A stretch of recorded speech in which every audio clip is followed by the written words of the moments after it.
अस्सलाम वालेकुम dear student, कैसे हैं आप सब लोग। डियर स्टूडेंट, ये एवागेडो नंबर इन मोल का दूसरा पार्ट है। पहले पार्ट में हमने एवागेडो के नंबर के मुतालिक पढ़ा था, उसको डिटेल के साथ डिस्कस किया था। अब इस वीडियो लेक्चर में हम मोल के बारे में पढ़ेंगे।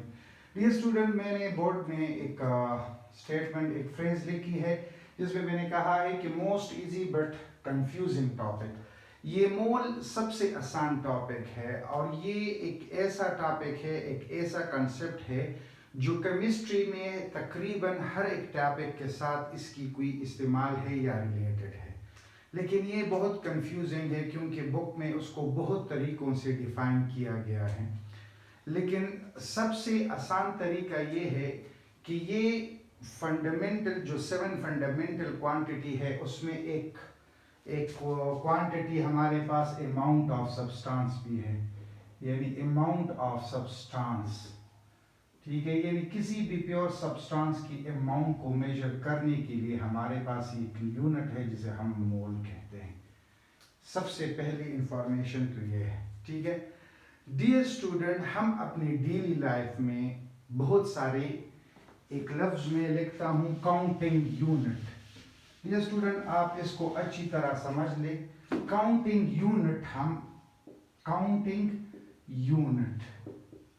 हम डेली लाइफ में मुख्तलिफ चीज़ों को काउंट करने के लिए क्या इस्तेमाल करते हैं? Counting unit. सबसे मशहूर और आसान जो है पेयर्स, यानी जोड़ा। पेयर्स को हम क्या करते हैं? जब दो यूनिट किसी चीज़ के होते हैं तो उसके लिए हम क्या इस्तेमाल करते हैं? पेयर इस्तेमाल करते हैं। तकरीबन हम मतलब जूतों के लिए क्या इस्तेमाल करते हैं? पेयर्स इस्तेमाल करते हैं। कोई दुकानदार कोई सिंगल मतलब शूज़ नहीं बेच सकता, उसको पेयर में बेचना पड़ता है। इस तरह हमारे पास दूसरा जो है वो है डोजन, यानी जिसे हम आम जुबान में उर्दू में दर्जन कहते हैं। ये जब 12 यूनिट्स होते हैं, यानी 12 चीज़ों को हम क्या कहते हैं? डोजन कहते हैं। बहुत सारे मतलब जिस तरह बनाना और एग्स वगैरह हैं, ये क्या डोजन में बेचे जाते हैं। ठीक है, ख़रीदे जाते हैं। इसी तरह पेपर जो है, पेपर को भी रेन जो है उसके लिए भी जब हम पेपर को काउंटिंग करते हैं तो उसके लिए हम क्या इस्तेमाल करते हैं? रेन इस्तेमाल करते हैं। तो ये काउंटिंग यूनिट है। अब ये किस पर डिपेंड करता है? अब हम पेयर को बनाना के लिए इस्तेमाल नहीं कर सकते या एक्स को बेचने के लिए हम पेयर इस्तेमाल नहीं कर सकते, हम डोजन पेपर्स के लिए इस्तेमाल नहीं कर सकते। तो ये डिपेंड करता है कि हम कौन सी चीज़ काउंट कर रहे हैं।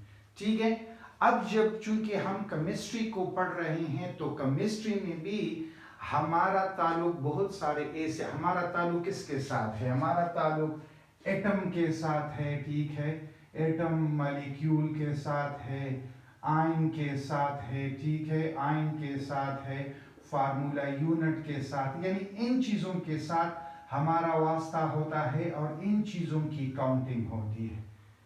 तो इन चीज़ों की काउंटिंग के लिए मतलब हमें कोई ऐसा काउंटिंग यूनिट चाहिए जो इसको सही तरीके से रिप्रेजेंट कर सके।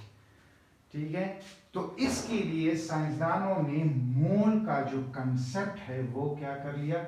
डेवलप कर लिया। अब डोजन को मतलब कहते हैं कि एटम में पहले भी बता चुका हूं कि एटम के मतलब एक निब, एक डॉट में 2 मिलियन पार्टिकल होते हैं। तो अब इसके लिए हम ये काउंटिंग यूनिट किस तरह इस्तेमाल कर सकते हैं? तो एग्जैक्टली मतलब क्या है? मोल भी इसी तरह एक काउंटिंग यूनिट है। ठीक है, अब ये काउंटिंग यूनिट 1 मोल में कितने पार्टिकल होते हैं या कितनी यूनिट्स होते हैं? आसान अल्फाज में जब 6.023 जो पार्टिकल्स होते हैं उसको हम क्या कहते हैं? 1 मोल कहते हैं। ठीक है, इतने पार्टिकल्स को हम क्या कहते हैं? 1 मोल कहते हैं। यानी एवागेडो नंबर ऑफ पार्टिकल जो हैं उसको हम क्या कहते हैं? मोल कहते हैं। ठीक है, ये 1 मोल, ये सब्सटेंस 1 मोल के बराबर होता है। यानी इतने पार्टिकल जो है वो 1 मोल के बराबर होता है। हमने एक दूसरी कन्वर्जन फैक्टर भी बनाई है कि किसी भी यानी हाइड्रोजन का 1 है, ऑक्सीजन का 16 है, क्लोरीन का 17 है, ठीक है, फास्फोरस का 15 है। इसके साथ मैं जी लिख देता हूं, ठीक है, ग्राम लिख देता हूं, तो ये सारे क्या हो जाते हैं, 1 मोल हो जाते हैं, ठीक है, 1 मोल हो जाते हैं। यानी इसको साइंटिस्ट ने, केमिस्ट ने ग्राम यानी मास के साथ भी क्या कर लिया है, रिलेट कर लिया है कि इतने हाइड्रोजन, ठीक है, ऑक्सीजन, क्लोरीन, फास्फोरस का जब हम उसका एटॉमिक नंबर या इतने ग्राम जो है, ग्राम उस क्या होते, 1 मोल के बराबर होते। इसको इस तरह भी लिख सकते हैं कि 6.03 रेज़ टू पावर 23, ठीक है, 23 पार्टिकल यानी atom of hydrogen is equal to 1 gram is equal to 1 mole. यानी इतने पार्टिकल का मास कितना होगा, हाइड्रोजन का 1 ग्राम होगा, और वो किसके बराबर होगा, 1 मोल के बराबर होगा। तो ये क्या है, इंतहाई आसान कंसेप्ट है कि जब हम 6 एवोगाड्रो नंबर ऑफ पार्टिकल या किसी भी सब्सटेंस का एटॉमिक मास या मॉलिक्यूलर मास जब हम ग्राम में लेते हैं तो क्या बन जाता है, वो 1 मोल सब्सटेंस बन जाता है, ठीक है। आपके बुक में क्या दिया गया है, आपके बुक में डिफिनेशन यही दी गई है कि the amount of substance which contain Avogadro number, exactly the amount of substance, it is amount of substance which contain Avogadro number, यानी 6.023 raised to power 23 पार्टिकल का वो मतलब अमाउंट कितना होगा, वो होगा हमारे पास 1 मोल। अगर आप उसको दूसरी तरीके से डिफाइन करना चाहते हैं तो जब हम किसी एटम या मॉलिक्यूल का मतलब मॉलिक्यूलर मास या एटॉमिक मास हम ग्राम में लेते हैं तो वो क्या बन जाता है, वो 1 मोल बन जाता है।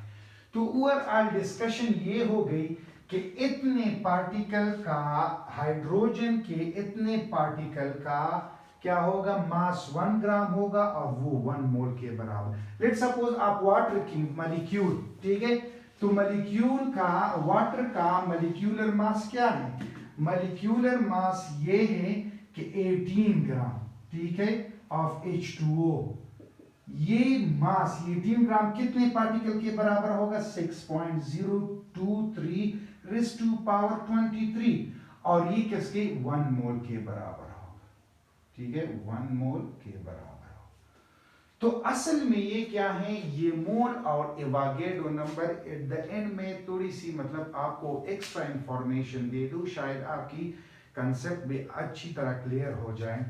आपके बुक में ये लिखा गया है कि ये मास केमिस्ट्री में कभी हमें किसी अमाउंट ऑफ सब्सटेंस यानी अमाउंट ऑफ सब्सटेंस का कभी हमें किस चीज की, मास की जरूरत होती है, कभी उसकी वॉल्यूम की जरूरत होती है, कभी हमें उसकी मतलब नंबर ऑफ पार्टिकल के, उसमें कितने पार्टिकल मौजूद हैं, नंबर ऑफ पार्टिकल की जरूरत होती है। ये हम हर वक्त केमिस्ट्री में कैलकुलेट करना चाहते हैं अमाउंट ऑफ सब्सटेंस, किसी भी अमाउंट, चाहे वो मॉलिक्यूल हो, एटम हो, मतलब हमें जरूरत पड़ती है। यही केमिस्ट्री में कैलकुलेशन है, इसी को तो स्टोइचियोमेट्री कहते हैं, ठीक है।